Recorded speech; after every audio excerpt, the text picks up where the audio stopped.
Good day, and thank you again for coming to the Speakers Bureau and listening to our program. This is the St. Lucie County Public School Speakers Bureau, and we bring on people from throughout this community that share with you their life story.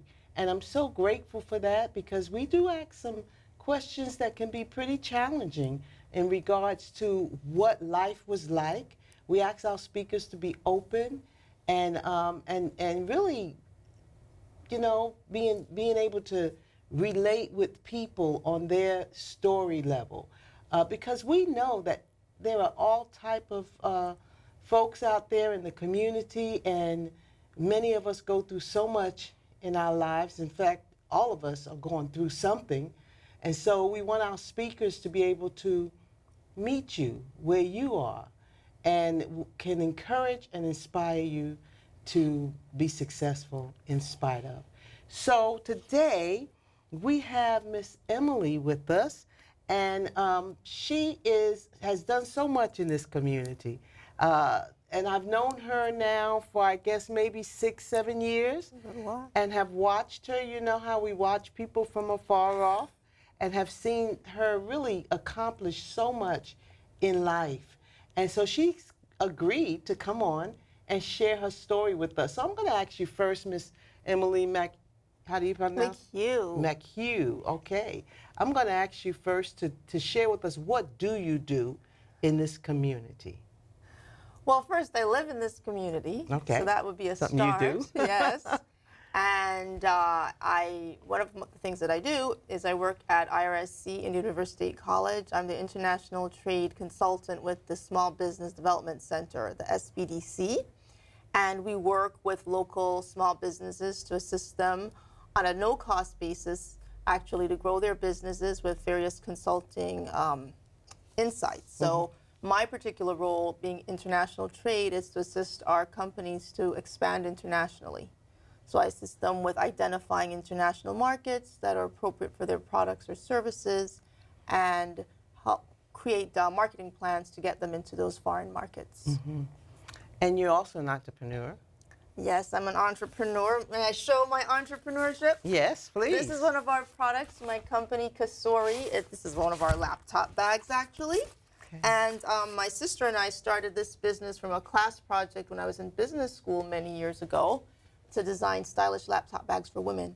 And we've expanded it to now be more travel accessories and travel totes. But that's where we started initially. And so I do that too. Mm-hmm. You've also written a book. Yes, I have. Would you please share with us? Share with us. Yes, it's the Little Girl's Guide to Entrepreneurship. Okay. What I know now that I sure wish I knew then. Okay. And it's based on lessons learned from our business and the experiences that we've had in business, mistakes made, things we wish we had done differently that we now want to share with others so that they can learn from what we've experienced. Mm-hmm. Well, part of the reason why we have our Speakers Bureau, it is to encourage and to inspire and to motivate others to be the best individuals that they can be in life, and both socially and academically as well. And we do this by sharing our stories. So would you share with us, what was it like growing up as a little girl? Well, it was kind of interesting to be frank.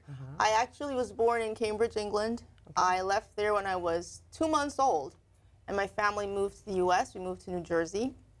I'm from New Jersey. See, there you go. Born and raised. Born and raised. Well, I went to elementary school. I went to Columbian Elementary School in East Orange, New Jersey. Oh my gosh, I went to school in East Orange. What school? We didn't know that about. I can't remember the name of it. And I went to Clifford J. Sutton High School. I did that for a little while. Okay, yeah, see just there. a little while, yeah. I think I remember Very from a New Jersey connection. But yes, so I did that, and then, but when I was ages of 3 to 8, I lived in Jamaica. My family is originally from Jamaica, both my parents. Okay. And so that was ostensibly being a little girl in Jamaica. I grew up on a farm, and it was wonderful to be in Jamaica, to grow up there and connect with my roots, my heritage, and my identity, really. And that's where my whole outlook of life was forged right there in Jamaica, and then coming From back age to the U.S. 3 to 8. Yes. And then I returned to the U.S. and continued to go to school here. Okay, and so as a teenager, you said you came at 8 back to the U.S. Yes. Can you kind of give us a little bit more about your life from 8 on to high school graduation? Well, I will say this, that when I came back from Jamaica, a lot of people think that when you're little that you don't remember those years. But to me, those were the most ingrained years. So when I did return to the U.S., I had a firm sense of where I was coming from. And then coming back to America, it felt so foreign and new and alien, really. And so what I learned at that time was it didn't make sense to try to assimilate, but to just be you. And hopefully the world may assimilate to you at some point, but it didn't make sense to try to talk like everyone else. I had a strong Jamaican accent.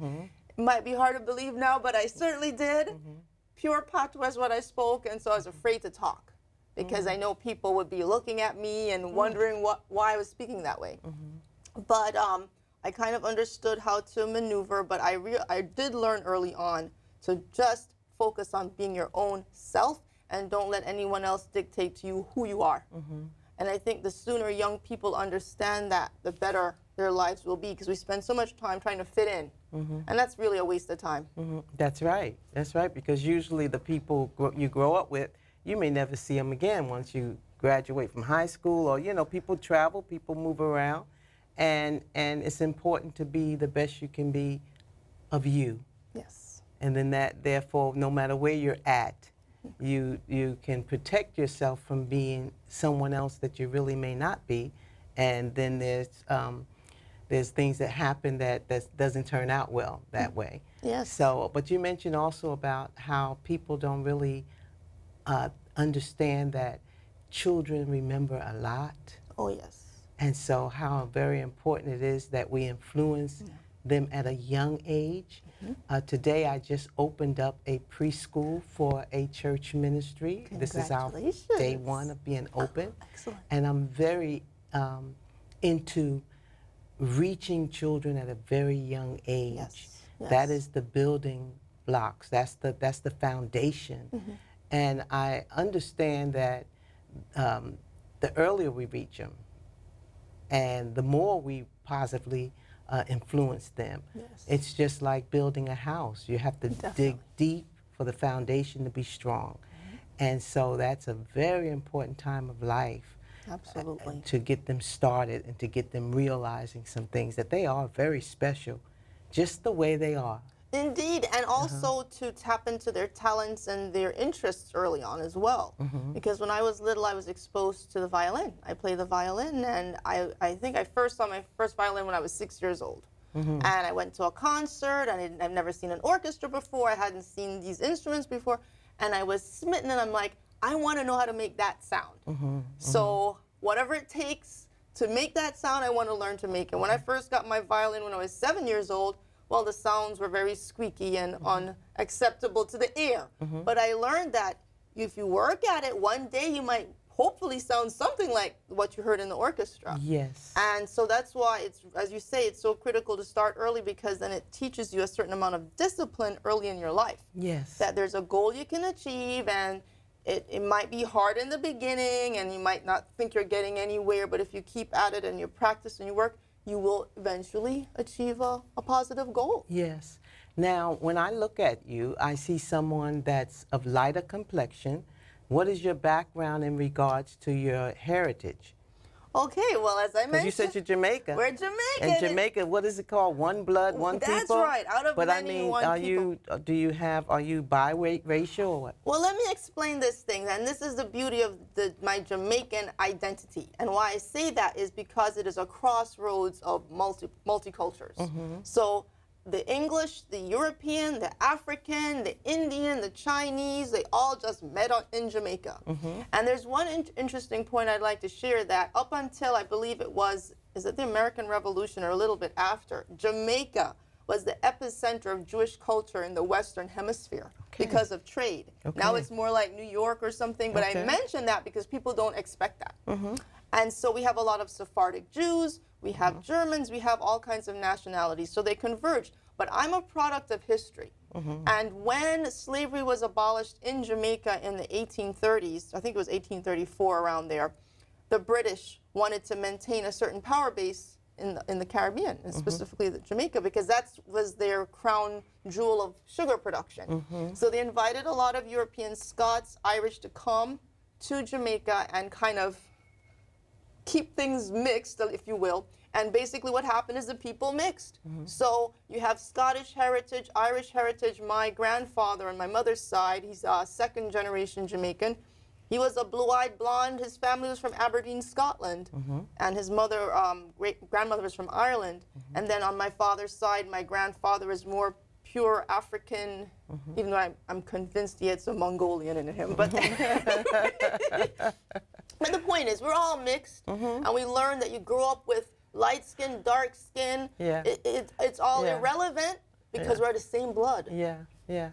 So, and in Jamaica, that's how the people treat one another. The same blood, you know, same red blood. It's the same red and, blood. And really, all man has come from back to From the one. dust. Yeah, really. back to the one. But so, you know, I'll just yeah. share this real quick with Jamaica. Of course, we have our issues. There are class issues, and Okay. there are certain racial divides. But Would you say it's more class issues than anything else? I think so. That Yeah. that came from the British, I think, structure. But I personally, I mean, everyone has their own story. My story is that I am thankful that I grew up in a family that acknowledged all of the inputs of our family background. Like my brother, he plays the bagpipes. So he was very much into the Scottish heritage. And so we owned it all. We claimed it all. Yeah. Did you have any challenges in any area as you were growing up as a child? And because you left Jamaica as an 8-year-old? I was 8. So was there any challenges in life, in the family, or anything that you might have gone through that could have really kept you from accomplishing what you have accomplished, except that you pressed through? Well, everyone has challenges, and Yeah, I we think know. it's to think that there hasn't been some challenge. Can you share Obviously. one with us that you Well, have gone through? Let me pick one.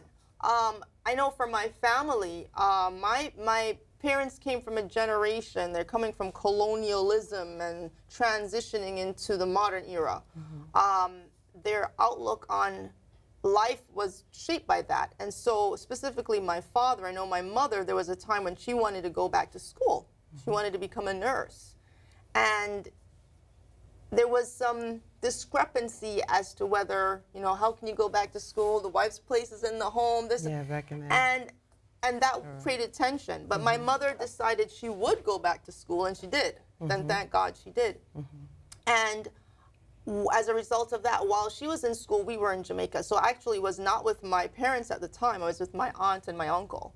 So that separation from my parents was a challenge early on, because you're like, why am I here? You know, why am I not with them? I did not fully understand at 5 years old what was happening. And many children, that happens in other countries where the parents come here and they're left behind for a while. That's right. But our parents, they did come every year. We did see them. Yeah. So that was good. Yeah. But the point is, you still being want your separate from your parents, you parents, know? right. So that initially, I think it taught me a certain amount of independence too.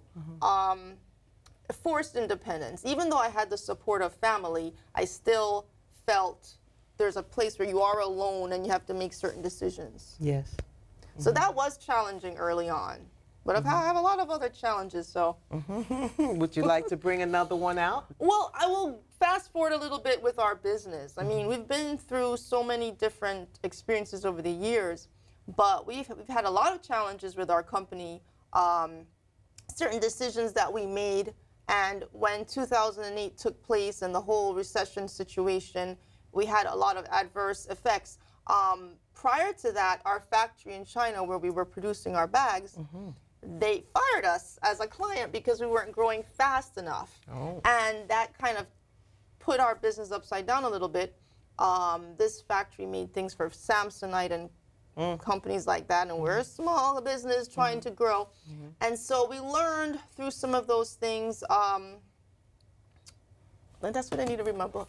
Well, that's what I was It going to has all the say. challenges in and I here. was going to ask you, is there anything that you can share with us that you have in the book that might have been an experience that you wish you had known differently? Just to give us one or two things that you may have mentioned in the book in regards to what you went through that you wish you had. What is the title again? It's called The Little Girl's What- Guide to Entrepreneurship. Okay, I- what I know now that I sure wish I knew then. Tell Yes. us one or two of those things.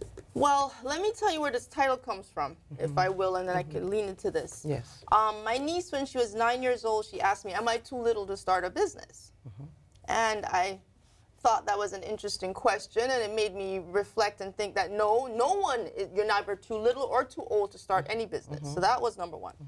So you've already influenced your niece in a powerful way. You and your sister, she's watching you guys and listening to you, and so she comes up with this question. You know, Yes. how old do you have to be to get started? That's And now a good thing. now she's 20. Okay. And she's a business major in college, so we'll see where she goes. But as far as what I know now, there are so many. I'll give you an example. When we went to China for the first time, well, we figured we'd go there to visit the factory and let them know what we want them to do. Well, little did we know, when you go into a culture that's thousands and thousands of years old, that's not how things are done. So we did it all wrong. We did not take the time to learn about the culture. We didn't take the time to study and understand how the business is done. The only thing we did learn was how to hand out a business card, which is really important, that you hand it out with two hands facing the person. That we learned, and that was a good thing. But we did not learn about how to save face. Like, you don't just tell people overtly that they're doing something wrong. You tell them a little bit differently, more diplomatically. And that was one thing. Another thing is, when you're starting a business, you tend to sometimes doubt your own intuition, and you maybe are hold back when you should maybe be more aggressive when you have certain opportunities. That is one, and there are times when I was aggressive, and there are times when I wasn't. So, yeah, that's a couple. Yeah, that's interesting, especially the one not holding back when you need to be more aggressive as an individual in dealing with your life or dealing with business, or and because I'm thinking about something that I read a few years ago in regards to how important it is to, if you want something, you got to go after it. You know, you can't give yourself excuses as to why. And if you don't get it on this level, you go to the next level. You know, and then if you don't get on, you go to the next level. But, I think of an example of when we bought our first house. We were turned down with the mortgage, with the bank. And we just knew that house was for us. And we knew we were going to use it for good. We were going to help other people, other children. And, my husband and I have had an after-school summer program for many years, since 1986. And so we would have kids spend the night with us. I mean, just all kind of stuff, because it's inner city work. Yes. And we just knew this house was going to be used for just more than just our family. And we just really believed that it was our house. So when we were turned down, we went to the next level. We said, is there someone else we could talk to? And sure enough, there was. There was a manager or someone over that person, and we were turned down again. And we said, well, is there someone else? And, eventually we got all the way to the president. There you go. Go to the top. But you start out, you don't go straight to the top as Yes. if you don't get, and you just have to be persistent. And so we went to the top, and we were given the loan. And we were told, you guys don't qualify at all. But because, you've come to the top, and because I've seen your work in the community, this was the president of the bank. He says, I've seen your work in the community. I know what you guys can do. He says, I'm going to sign off myself. And that house was paid off, and our second house is paid off, And so they gave us a chance and opportunity when we were young, and we didn't have the credit we needed. We didn't have the finances we needed. But because we were so diligent at whatever we did in life, others could see that, and it made a way for us. Where there would not have been any way. That's a key word. So Here's a question about your education. Tell me, how did you choose the field that you went in? What's your educational background? Why did you go into that particular field, et cetera? Okay. Well, when I was in high school, I always studied languages. So I studied French, I studied Spanish, and I studied Latin. And actually, from I was little, I liked languages. My aunt was a Spanish professor in Jamaica, and so I wanted to learn Spanish then, but I didn't quite work out. So when I got the chance in high school and junior high, I started languages. And I decided that when I went to college, I'd either be a language major or a music major, and opted to be a language major, but still studied music as well. And wanted to work in anything that would allow me to use my languages. So I didn't really care what it was. As long as I could speak French or Spanish, that was fine. So I got the opportunity to work at a summer job in New York at a French bank, and got to use the languages. And they actually interviewed me in French, and so that was part of the test. And I was able to do that, and I worked there. When I graduated from college, I went to Swarthmore College in Swarthmore, Pennsylvania, which is a wonderful liberal arts college. And it had an extremely rigorous program and really trained us to be deep critical thinkers. I laid the groundwork. It didn't matter what your profession would be, you would always be a thinker. So we were trained to think. I think I should say we majored in thinking, really. And so when I went to work in the bank, I worked in international trade finance, letters of credit. So we were financing trade shipments around the world. So I learned a lot of geography. And as I said, I got to use my languages. So I worked in New York City for a few years and then transferred to Mexico City. And I took a year off in between and worked as a teacher. I taught English in Oaxaca, Mexico, to telephone operators for Telmex in Mexico for a year, and then returned to the bank and did that. So anything international was always a passion. So after my time in Mexico, I returned to New York.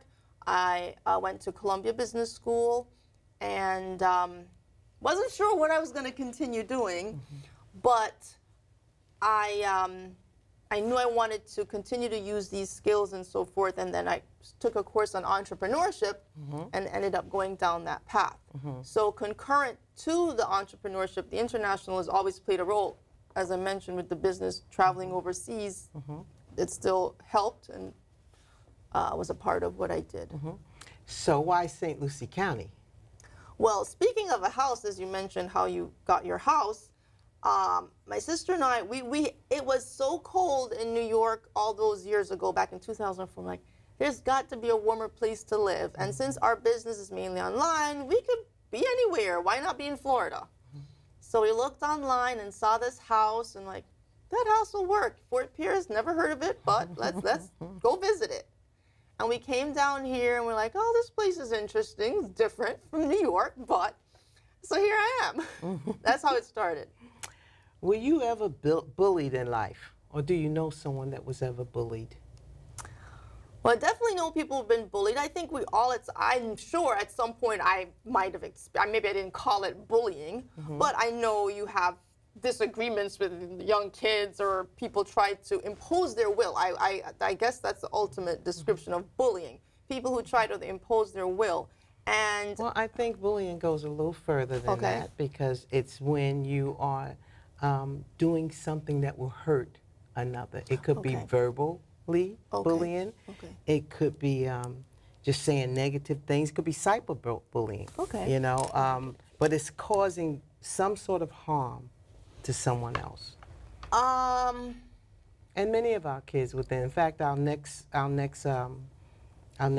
speaker is going to talk about that a little bit more thoroughly. So I just thought I'd ask you that question. Myself, I've been bullied before.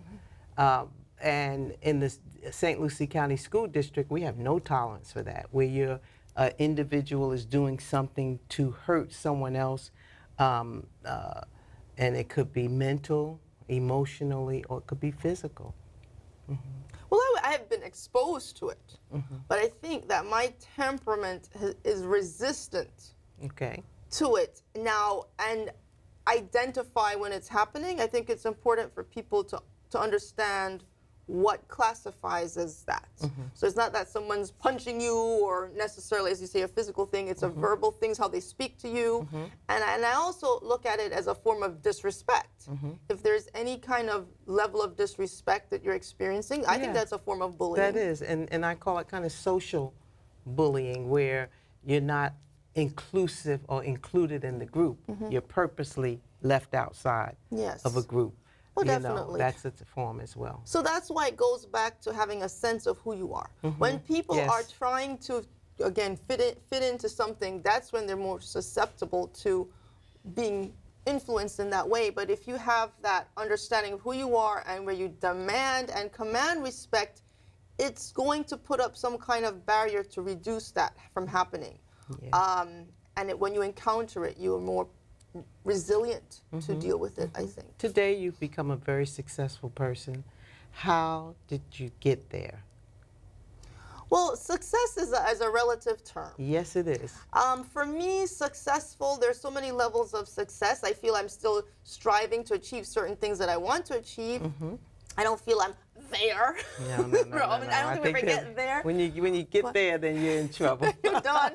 But it's definitely a journey. And I grew up with a strong spiritual foundation, and I know everything is by the grace of God. I can't sit here and say, oh, I did that. It's just by God's grace, everything. And so I'm thankful for that. Do you have a mentor, someone that really influenced you to do what you're doing today? Well, I've had many mentors over the years. One of the key ones is my mother, who inspired me to write my book. Okay. As a matter of fact, I won't say she commanded me to write it, but she strongly urged me to write it. And she definitely was a mentor to me. And this book, I was published last November, and the hard copy came out December of 2017. My mother suddenly passed in January of 2018, this year. And I feel that had I procrastinated any longer like I had been doing, that would not have happened. And so her legacy continues. There are many other people too who've had strong influence on me. And I think the key is to just reach out to people you admire or people you can learn from, whoever they may be, even if it's one conversation or several over time. One local person that I like to refer to is Mr. Sandy Woods of Treasure Coast Lexus. He has like an open door policy, so I go and bug him every now and again. That's wonderful. And he's very generous to share his knowledge. And so we challenge each other in that regard. Well, Miss Emily, it has been great having you here as a guest. We're about run out of time for this session, but thank you for sharing such insights with us, and especially in the business area. I'm sure there are many of our children that really want to be entrepreneurs, and not just them, but people all throughout the community. And having you here lets them know that, yeah, if they want to write that book, write that book. You know, if they want to start that product, start the product. Yes. And don't give excuses. Don't quit. Be determined to do what you want to do in life. Yes. And we thank you again for coming. And to our audience out there, we thank you for being a part of the Speakers Bureau today.